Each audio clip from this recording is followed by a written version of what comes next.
Back on July 2nd, our governor here in Texas, Greg Abbot, issued a mandate requiring everybody to wear a mask in public to fight the Chinese virus outbreak.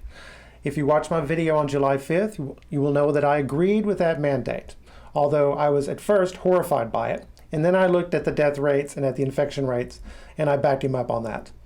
I also agreed that this sudden outbreak was probably caused by Texas opening bars in time for Memorial Day weekend. But I added that it was also caused by the Black Lives Matter protest, which also started that very same week. Now, yesterday in my video, One Virus, Two Agendas, I rejected the Memorial Day bar opening theory. I now blame all of it on Black Lives Matter and on the government of Mexico, which is clearly dumping its Chinese virus victims into American hospitals. I'm convinced both are true because I live in Collin County, and I use Collin as a baseline. And although we have bars too, which we also opened up, our infection levels here are very, very low relative to most other areas. And there are a lot of people in Collin County. Collin County is the new Dallas. As an added bonus, we are a splendid control subject. We're not next to Mexico, and we didn't have any Black Lives Matter protests that I know of. Now, our voting pattern makes us an even better control subject because we voted for Donald Trump in 2016. Tarrant County also voted for Donald Trump, but at lesser levels. And Dallas County was all in for Hillary Clinton. Tarrant County has an infection rate per 100,000 twice of what we have. Dallas is 3 times of what we have. Also, Tarrant County had these protests. Tarrant County includes Fort Worth. And as you might know, Tucker Carlson at Fox News actively condemned the police department of Fort Worth for letting protesters go, even though they damaged a lot of property. There are also Black Lives Matter protests in Dallas County. In fact, the protesters murdered a man in downtown Dallas itself. As for Mexico, some counties at or near our border with Mexico had a concentration, as I showed in the video, 7.5 to 9.5 times higher than what we have in Collin County. Mr. President, keep building that wall. I'm tired of these sons of bitches stealing from me, and that's exactly what they're doing. Now, how about the mandate? Well, we have 3.5 weeks of data under our belt, and so we can make a decision about the mandate. And it is clear that the only thing it has succeeded in doing is pissing a lot of people off and starting a lot of fights. So let's look at the data. Daily infections over time. I drew in a quick and dirty bell curve to make up for the daily numbers, which tend to jump wildly. Quick, when did Governor Abbott issue his mandate? Because it looks like a perfectly placid, undisturbed bell curve to me, just as you see in any pandemic in history, no matter who's doing what to it. You can certainly see the Black Lives Matter protest. I marked Memorial Day with the vertical line. Here we are. The mandate was issued on the 2nd. It takes 4 to 14 days to get a good reading on your test after potential exposure, so the 6th to the 16th, which I've marked. Well, if anything, it looks like things were improving and then they suddenly got worse. But you can't actually draw that conclusion firmly, so we'll just say it looks so far like his mandate didn't do a damn thing. Quick, find the mandate. Memorial Day, once again, is marked. This is the rolling 7-day average. So whatever day you're looking at, it's that day plus the 6 days before, averaged out. The jumping up and down, you see with the simple numbers, get smoothed out very nicely. You get a much better idea of what the trends are. And as a result, you don't need my cartoonish bell curve to help you see where things are headed. It gives us its own bell curve. There he is. This confirms our initial impression that things might have actually gotten worse. Other than marking the mandate date and Memorial Day, I'm not going to look at average deaths because they can happen any number of days or weeks even after an infection. Okay, positive test result rate over time. Of the tests we take, what percentage of those tests are positive? This is the prize pig because daily sample numbers can also fluctuate wildly. You can have a really good day or a really bad day drawing samples, and if it's a bad sample day, it will tell you nothing about what's really happening. You will literally see an example of that here. It was a sample day that was so bad it even threw off this positive test result rate. This is where the Texas numbers exterminate any theory which assumes that wearing masks helps fight the Chinese virus. Why? Because we have 2 bell curves we can compare and contrast, one with mask and one without, and Memorial Day in the middle. Now, I know we had a lockdown during that first curve, but subsequent history showed that lockdown didn't do anything for us. We went up a little bit and then we went right back down again. And here's Governor Abbott. 17.6% 4 days after, 17.8% 14 days after. Once again, there seems to be a continued unraveling during this period, but not by enough margin to make any hay out of it. But what we do not see is a decline. And if the mask worked, then that is exactly what we would have seen. Because why are we wearing masks if we're not trying to reduce our exposure to the Chinese virus? And you can't say it would have been higher if it weren't for the mask, because if you average the 4 peak days on the left, it comes to 25.28% compared to 23.23% on the right. 2 percentage points, a little bit more, statistically irrelevant.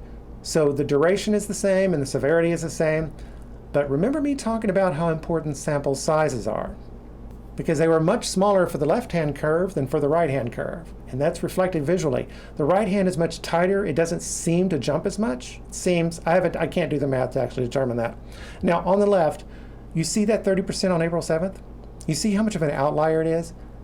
That should all by itself make you pause and wonder what's going on there. And in this case, that pause would be justified, because not only is it bigger than its peers, it also comes from a sample size that is much smaller. In fact, even by the standards of the day, it was a piss poor sample size. On the other hand, look at the numbers for the 6th and the 9th. They're relatively good. They're also extremely low that day, 3.2% and 8.9% respectively. And those numbers from the 2nd and the 12th, those big numbers that flank it, also come from piss poor samples, just like the 7th, 28.22 and 48.15.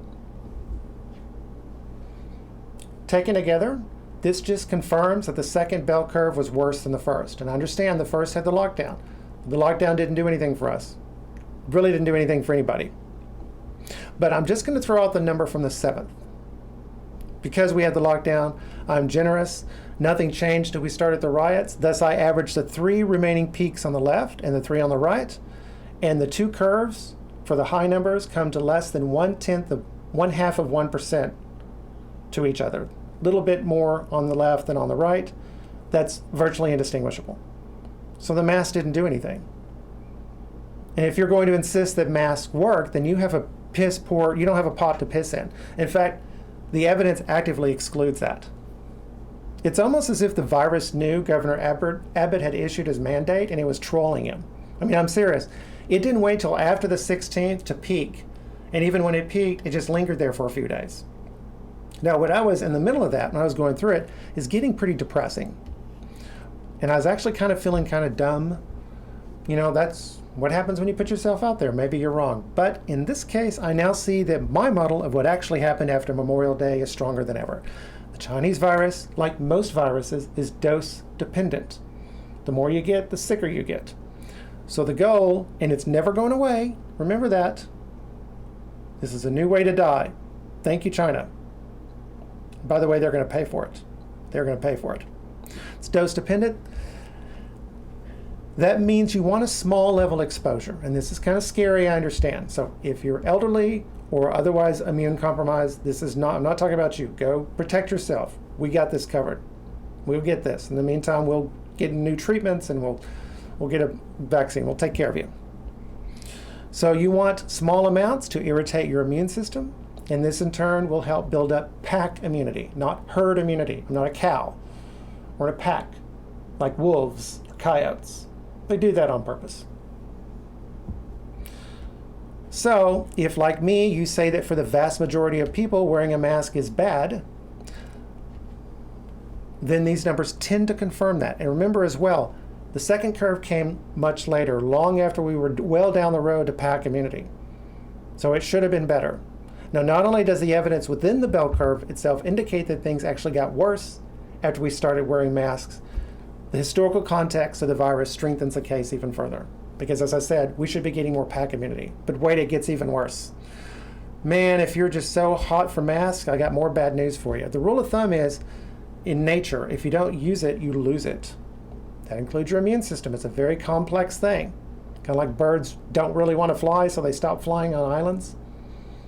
Koala bears got dumb because all they eat is eucalyptus leaves and you don't need a lot of brain power for that. Their ancestors used to be smarter. Your immune system will wind down. So if you're going to do the face mask and do the washing and the hand washing and the surface washing and the social distancing, you better have a damn good reason for that, especially for young people. There's really no need for young people to wear a mask. If you're less than 50, you shouldn't wear a mask. But you better have a good reason for that, and the Chinese virus is not a good reason. So let's finish with something hopeful. Our new case numbers are dropping nicely. How's it going to look tomorrow? Well, it's near the end of the day, so we can guess. The rolling average tomorrow will include the numbers from July 21st to today, that's July 27th. So July 20th will drop off tomorrow and will replace by the numbers today. We're getting close to the end of the day, so how are we looking so far? Let's look. As of 7:28 p.m. Eastern, pretty close to right before I started filming, we're at 3,663 new cases. The number that it will replace is 8,526. So, God willing, we will have no more than 4,000 new cases, and our caseload average will drop yet again. New case average will drop yet again. Our deaths seem to have topped off. God willing, once again, they will start declining tomorrow. If this average caseload keeps dropping, then that's definitely going to continue. Well, it has to continue. Fewer people are getting sick. So, basically, I have 2 days in a row. I have a pair of videos that work together very nicely. And between yesterday and today, and between yesterday's videos and today's video, we now know more than ever that if you want to live, you better vote for Donald Trump.